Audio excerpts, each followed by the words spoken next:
estrategia del día es traída para vos por bloomberlinia.com. Muy buenos días, estrategas. Soy Francisco Aldaya, editor de bloomberlinia.com, y hoy les voy a contar las 3 noticias más importantes para que arranquen su día. Además, como todos los lunes, Juan Pablo Álvarez contó sobre los bonos en la fija. Como siempre, no se olviden de darle clic al botón para seguir a este podcast, de compartir este capítulo, de activar las notificaciones y si te gusta lo que hacemos acá de lunes a viernes, ¿por qué no darnos un 5 estrellas? 1. Atención inversores, el desplome histórico de la moneda brasileña al entorno de los 6 reales por cada dólar está encendiendo alarmas de algunos economistas argentinos. Es que Brasil es por lejos nuestro principal socio comercial, con exportaciones que alcanzaron los 11.124 millones de dólares entre enero y octubre, más que duplicando lo que vendimos a China. Y ahora estamos en un escenario en el que cada real rinde menos para comprar productos argentinos. Los expertos que consultamos en Bloomberg Línea identificaron 3 factores detrás de esta crisis cambiaria. Primero, el efecto Trump y la expectativa de mayores tasas en Estados Unidos que provocaron una fuga de capitales desde mercados emergentes hacia los del norte. Segundo, el déficit fiscal brasileño que preocupa a los tenedores de bonos y que el gobierno de ese país no viene logrando encauzar. Y tercero, la pérdida de competitividad post pandemia producto de una alta y persistente inflación que hace que Brasil necesite esta devaluación. Sebastián Menescaldi, economista de EcoGo, advirtió en ese sentido que los números ya se están complicando para los exportadores argentinos. Por su parte, Diego Martínez Bursaco, de InView, dijo que aunque Argentina está blindada en el corto plazo por flujos comerciales favorables, la devaluación del real también va a complicar mucho la balanza de turismo. Como venimos diciendo en este podcast, más argentinos en Florianópolis y Río que brasileños en Buenos Aires y Bariloche. Fernando Marul ofreció un rayo de esperanza al decir que Brasil tiene reservas por 350.000 millones de dólares, más que suficiente para intervenir y contener la crisis. De hecho, después de tocar los 6 reales con 10 centavos, el dólar bajó en Brasil para cerrar el viernes en 5,97. Sin embargo, prácticamente todos los economistas están coincidiendo en que el gobierno de Lula va a tener que entregar un mayor ajuste fiscal, eso si quiere evitar nuevas subas de tasas. Una señal de alerta amarilla para la Argentina que habrá que seguir de cerca. 2. Como decíamos, Brasil pasó por su peor semana en los mercados desde el año pasado, después de que fracasara el plan de ajuste que presentó el ministro Haddad. Es que el funcionario ofreció recortar menos de 12.000 millones de dólares el presupuesto durante los próximos 2 años. En una economía con un PBI superior a los 2 billones de dólares, estamos hablando de monedas. A la caída del real, la moneda emergente de peor desempeño en la última semana, se sumó la caída de los bonos soberanos brasileños, la mayoría de los cuales se dieron por entre 0,3 y 0,9% el viernes. Y en lo que respecta al equity, el ETF EWZ de Brasil cayó 3,6% solo el viernes y acumuló un rojo de 5,4% en la semana. En ese contexto, no menos de 15 ADRs de empresas brasileñas cayeron por entre 5 y 19% este viernes. En medio de la tormenta, poco ayudó que Lula saliera a anunciar una exención de impuestos para sectores de menores ingresos, diluyendo aún más los ahorros fiscales proyectados. Según comentó para Bloomberg el analista Rafael Oliviera de Quinea Investimentos, el anuncio del paquete fiscal era quizá la última oportunidad del gobierno para señalar que está preocupado por la trayectoria de la deuda. Y así las cosas, el JP Morgan ya está proyectando que la tasa Selic va a llegar a 14,25%, eso desde el 11,25% actual. El real acumula una depreciación del 20% en el año, mientras que el Ibovespa cayó 7%, en ambos casos entre los peores desempeños a nivel global. 3. En este contexto de conmoción para los mercados emergentes con la caída de Brasil, ¿en qué habría que invertir? La semana pasada, el famoso Mark Mobius, un gurú de Wall Street con más de 60 años de experiencia en los mercados, ofreció una recomendación clave para el 2025. En su visión, hay que apostar por empresas tecnológicas estadounidenses con fuertes operaciones en China e India. Porque ahí es donde estará el crecimiento, según aseguró Mobius, que puso foco en el sudeste asiático y especialmente en la industria de semiconductores. Malasia, por lo pronto, ya exporta el 7% de los chips mundiales. Y hablando de chips, es imposible no mencionar a Nvidia, cuyas acciones se dispararon 170% este año con el boom de la inteligencia artificial. ¿Hay riesgo de una burbuja en las Magnificent Seven? Mobius reconoce que algunas acciones han subido demasiado rápido, pero no está preocupado. Su argumento es que las ganancias de Alphabet, Amazon, Apple, Meta, Microsoft, Nvidia y Tesla están creciendo a un ritmo asombroso. Mobius consideró que no hay nada artificial en la inteligencia artificial y que no es efectivamente inteligente. Sin embargo, sí está logrando procesar información más rápido y analizarla de manera mucho más efectiva. Un consejo final del gurú: mantengan la vista en fabricantes de chips y las empresas que usan tecnología para aumentar la productividad. Antes de pasar a la fija, veamos rápidamente cómo van a abrir hoy los mercados. El S&P Merval subió 1,4% el viernes. Fue una jornada bien verde para las acciones argentinas en Wall Street, con subas hasta 8,8% para Cresud y caídas hasta 2,9% para Mercado Libre. Los bonos ley Nueva York cerraron en verdes hasta 0,1%, el dólar blue va a abrir cerca de los 1.115 pesos, el MEP en 1.076 y el contado con liqui en torno a los 1.099 pesos. El Banco Central, por su parte, vendió el viernes más de 170 millones de dólares en lo que fue su primer saldo negativo desde septiembre, mientras que el riesgo país va a abrir cerca de los 755 puntos.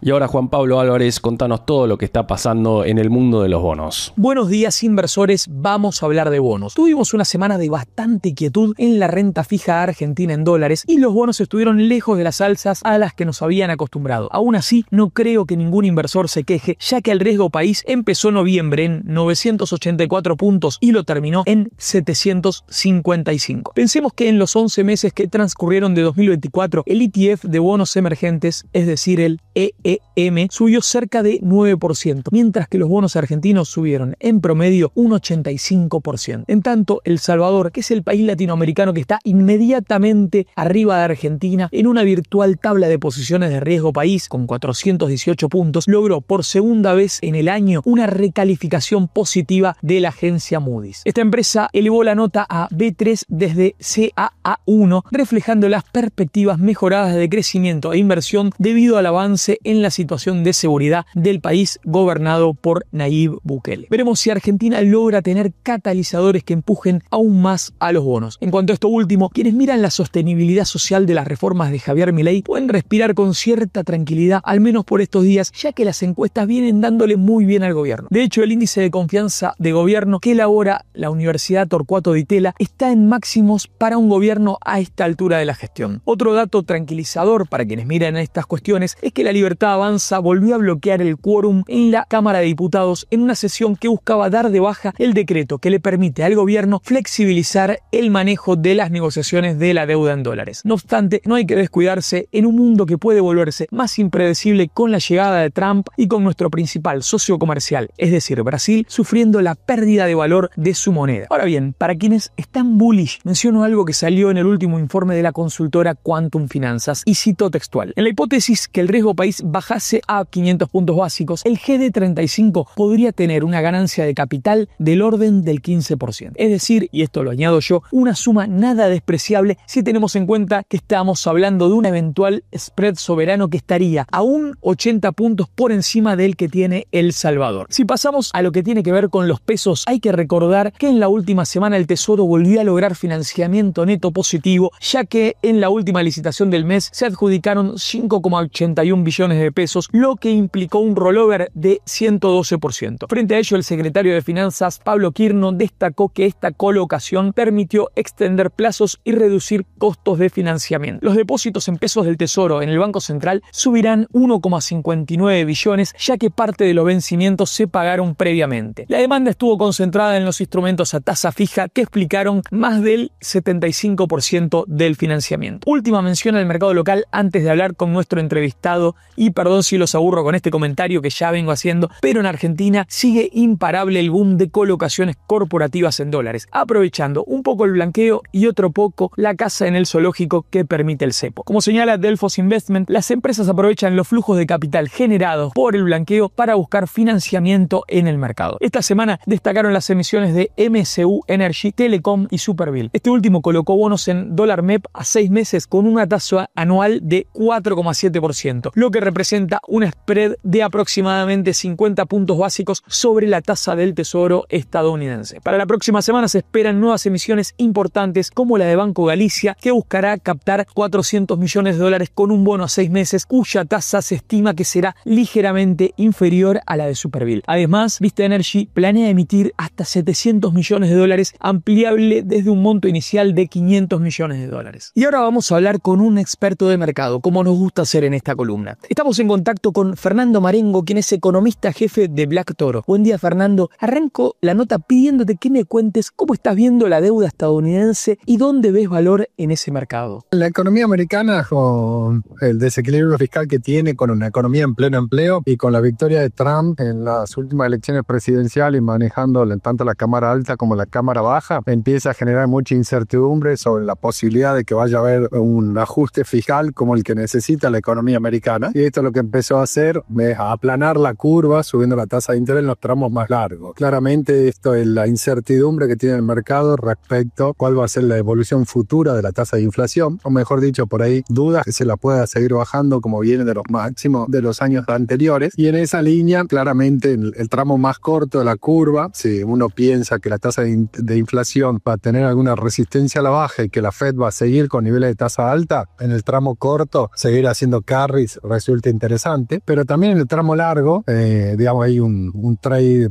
posible que, digamos, cuando uno ve se lateralizó la tasa de 10 con alguna tendencia a la alza, pero niveles de 4.30, 4.40 hasta 4.50 de tasa de 10 años, claramente son muy atractivos para tomar posición de largo plazo y devengar tasa en portafolio de largo plazo, o eventualmente esperar una nueva baja de tasa, hacer la diferencia de capital y seguir tradeando el tramo largo de la curva. Continuando con el plano internacional, te pregunto qué estás viendo para mercados emergentes. Esta situación de la economía americana, de niveles de tasas elevados por más tiempo, cuando el resto del mundo está bajando su tasa de política monetaria, genera que el diferencial de tasas juegue a favor de Estados Unidos. Entonces, a partir de ahí, ¿qué empieza a pasar? Empezamos a ver un fortalecimiento del dólar, o la contraparte, que la depreciación del resto de las monedas del mundo. Por ejemplo, ¿qué le pasa al dólar euro? ¿Qué está pasando en Brasil? ¿Qué pasó en Colombia? ¿Qué pasa en Chile? Donde uno ve claramente la depreciación que es consecuencia del fortalecimiento del dólar. En esta línea, digamos, claramente ese diferencial de tasas jugando a favor del dólar tiene este impacto sobre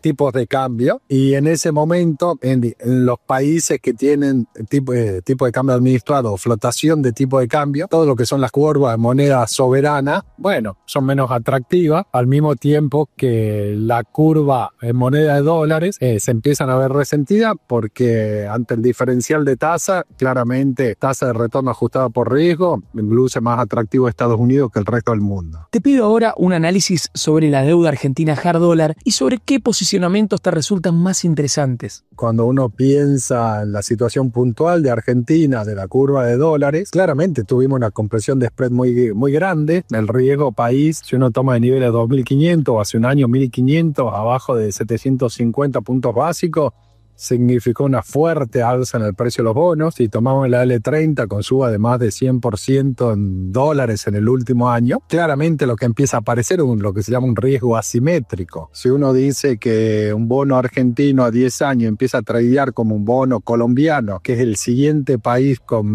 digamos, en la escala de riesgo país, el que seguiría Argentina, el resto rinde menos de 5%, esos bonos, digamos, si Argentina pasa de tradear 12,5%, 13%, como rinde a la L30, pasa a tradear 7% como Colombia, el upside que tiene el bono ese poco más de 10%, mientras que el downside claramente es grande, y la historia de volatilidad argentina genera mucha incertidumbre. Lo que creo es que el programa económico se está implementando bien, que es un programa, digamos, está bien elegido y bien implementado. Si uno cree que eso es cierto, claramente para maximizar rentabilidad en Argentina hay que tomar más riesgo que irse más largo en la curva de hard dollar, o empezar a ir a la curva de peso, o empezar a tomar posiciones en equity, donde si me voy más largo en la curva, con bonos, digamos, de más convexidad, claramente una baja de tasa, si sigue en el proceso de baja de tasa, el impacto sobre el precio es muy superior a la L30. Y yendo a la parte pesos, ¿crees que todavía le queda recorrido al carry trade, o te parece que ya es momento de ir cerrando posiciones? A ver, acá el programa económico se centró en secar la plaza de peso. ¿Por qué? Porque cuando hay pesos excedentes, los argentinos demandan dólares, cae la reserva del Banco Central, se ponen controles de cambio, sube la brecha cambiaria y se aceleran las expectativas de inflación. Entonces, ¿el programa en qué consistió? En secar la plaza de pesos. Primero devaluando y con la inflación cayó el poder de compra de peso. Después la colocación de BOPREAL contra peso siguió secando la plaza de peso. El superávit fiscal, todos los meses el Banco Central saca más peso, el gobierno saca más peso vía recaudación de lo que inyecta vía gasto. Y finalmente el gobierno sobrecoloca deuda a pesar que tiene superávit. Todo esto que hace seca la plaza de pesos. Por eso tenés que caer la brecha cambiaria, cae el contado con liqui, cae la curva de futuro de tipo de cambio y el Banco Central está comprando dólares. ¿Por qué? Básicamente porque la intervención del Banco Central en el mercado de cambio es un fenómeno exclusivamente monetario. La economía necesita pesos porque el nivel de monetización está en mínimos históricos desde la explosión de la convertibilidad y la única forma de, entre comillas, obligarlo al Banco Central a emitir pesos es dándole dólares a cambio. Entonces, si el proceso es ese y uno ve la curva de peso con rendimiento en torno al 40% a 9 meses, un año de plazo, y el crawling del 2% implica una depreciación del 28%, uno diría, por ahí no es tan atractiva con una depreciación del 28%. Pero claramente para bajar la inflación van a tener que bajar el crawling. De hecho, ya hubo algún comentario al respecto, incluso se habla de una baja fuerte en la tasa de crawling a mitad de un día para el otro. Bueno, dependiendo cuál sea el escenario. Si la baja es gradual, el ritmo de depreciación sería 18%, con lo cual el rendimiento en dólares de la deuda en pesos ya está en torno al 20-22%, pero si la baja se hace abrupta a principio de año, el tipo de cambio se puede depreciar menos de 15% el año que viene, con lo cual estamos hablando de rendimiento en dólares implícito del 25% o incluso más. Entonces, de nuevo, si uno cree en el éxito del programa de estabilización que va a continuar y la desaceleración de la tasa de crawling, bueno, claramente la curva de pesos todavía tiene mucho atractivo para seguir haciendo K. Muchísimas gracias, Fernando, por aportarnos tu tiempo y tu conocimiento. Antes de irme, estimados oyentes, les recuerdo que la tasa a 10 años del Tesoro de los Estados Unidos cerró el mes de noviembre por debajo de 4,2%, es decir, trayendo algo de calma sobre el final del periodo. Ahora sí, me despido, nos volvemos a encontrar el lunes que viene en La Fija. La frase del día. Antes de irnos, escuchemos lo que dijo Javier Milei en X este viernes. Los que juegan para todos lados son los peores de todos, incluso mucho peor del que es completamente malvado, que se muestra como tal y lo tenemos identificado. En cambio, el otro se comporta como bueno y no sabemos nunca cuáles son sus actitudes y sus intenciones nefastas. Para leer entre líneas en medio de las críticas por el proyecto de Ficha Limpia.